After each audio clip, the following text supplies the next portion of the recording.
제34장. 엘리후가 말하여 이르되, 지혜 있는 자들아 내 말을 들으며 지식 있는 자들아 내게 귀를 기울이라. 입이 음식물의 맛을 분별한 같이 귀가 말을 분별하나니 우리가 정의를 가려내고 무엇이 선한가 우리끼리 알아보자. 욥이 말하기를 내가 의로우나 하나님이 내 의를 부인하셨고 내가 정당함에도 거짓말쟁이라 하였고 나는 허물이 없으나 화살로 상처를 입었노라 하니 어떤 사람이 욥과 같으랴. 욥이 비방하기를 물 마시듯 하며 악한 일을 하는 자들과 한패가 되어 악인과 함께 다니면서 이르기를 사람이 하나님을 기뻐하나 무익하다 하는구나. 그러므로 너희 총명한 자들아 내 말을 들으라.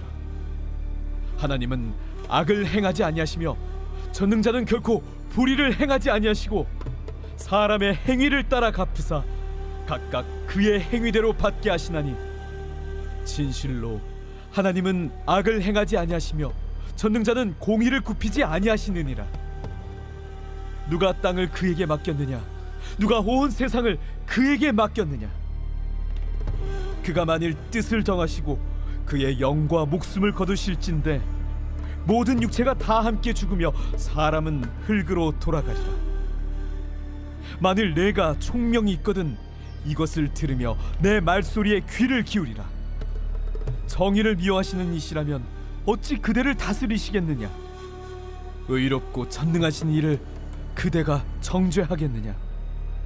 그는 왕에게라도 무용지물이라 하시며 지도자들에게라도 악하다 하시며 고관을 외모로 대하지 아니하시며 가난한 자들 앞에서 부자의 낯을 세워주지 아니하시나니 이는 그들이 다 그의 손으로 지으신 바가 됨이라.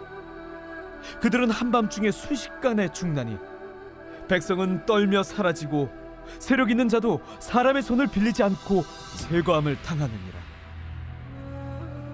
그는 사람의 길을 주목하시며 사람의 모든 걸음을 감찰하시나니 행악자는 숨을 만한 흑암이나 사망의 그늘이 없느니라.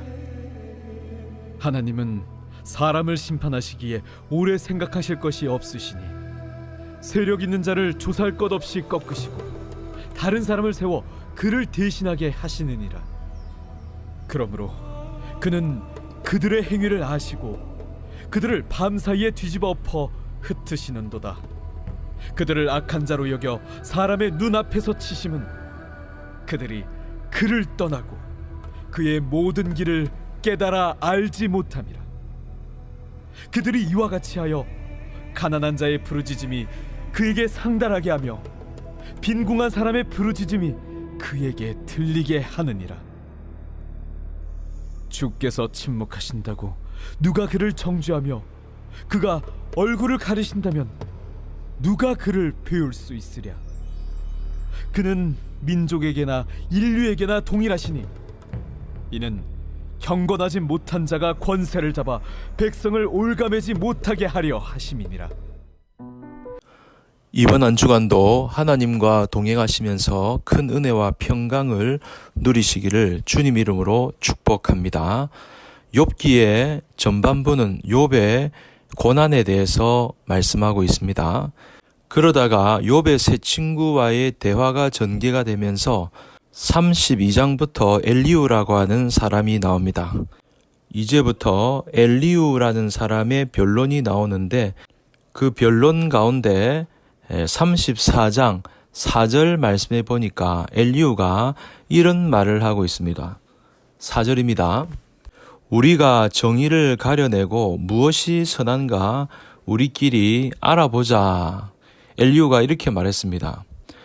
그러니까 자신들의 변론과 판단을 통하여 무엇이 선이고 무엇이 악인지를 구분하여 보자는 것입니다. 엘리후의 이 말에는 자신감이 잔뜩 배어 있습니다.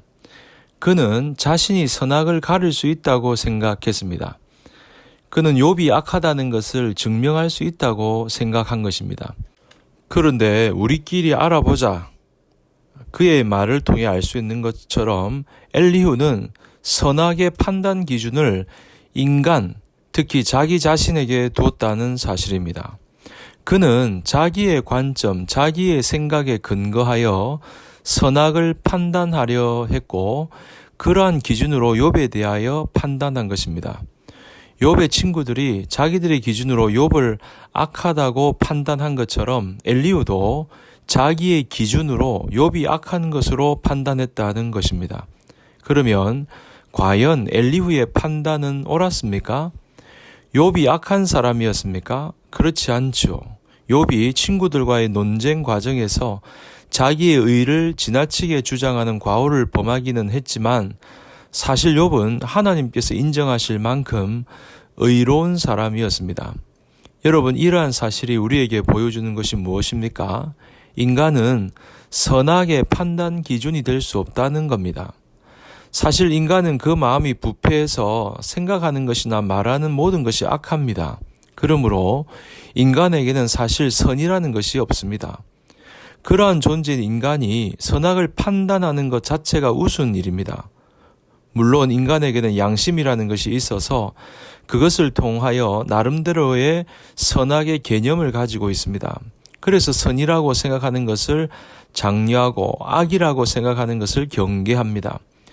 권선진악이니 상선벌악이니 하는 개념은 모두 인간에게도 나름의 선악의 판단 기준이 있음을 보여주는 것입니다. 그러나 인간의 양심이 선악의 절대적 판단 기준은 될 수 없습니다. 인간의 양심이란 환경과 문화 등에 따라 변하는 것이죠. 그래서 이곳에서 선한 것으로 여겨지는 것이 저곳에서는 악한 것으로 여겨질 수가 있는 것입니다. 여러분, 우리나라에서는요, 나이 어린 사람이 나이 많은 사람 앞에서 맞담배를 피우는 것이 악한 것으로 취급되지만 어떤 나라에서는 담배가 어린 아이들의 기호식품이기도 합니다. 그래서 어른 앞에서도 꺼리낌 없이 담배를 피우는 것이죠. 이것은 하나의 신뢰에 불과하지만 인간의 선악의 판단 기준은 이처럼 가변적이고 완전하지 못한 것입니다. 모든 사람이 선하게 여긴다고 해도 그것이 사실은 악한 것일 수도 있습니다. 그만큼 인간의 마음은 부패하여 선악의 기준이 될 수 없는 것입니다. 그러면 선의 진정한 판단 기준은 무엇이겠습니까? 바로 절대자이신 하나님이십니다. 절대자로서 선 자체이신 하나님만이 선악을 판단하는 절대 기준이 됩니다.